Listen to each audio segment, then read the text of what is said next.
ధనత్రయోదశి దీపావళి పండుగకు 2 రోజుల ముందు వచ్చే శుభదినం. ఇది ఆశ్వీజ మాసం కృష్ణపక్ష త్రయోదశి రోజున జరుపుకుంటాము.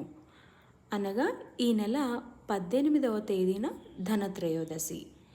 ఈ రోజున ఆరోగ్య దేవుడు ధన్వంతరి సముద్ర మదనం సమయంలో అమృత కలశంతో అవతరించాడని విశ్వాసం. అందుకే ఈ రోజున ధన్వంతరి జయంతి అని కూడా పిలుస్తారు. గృహాలను శుభ్రం చేయడం, కొత్త వస్తువులు బంగారం వెండి కొనడం, లక్ష్మీదేవి పూజ చేయడం ఈ రోజున ముఖ్యమైన ఆచారాలు.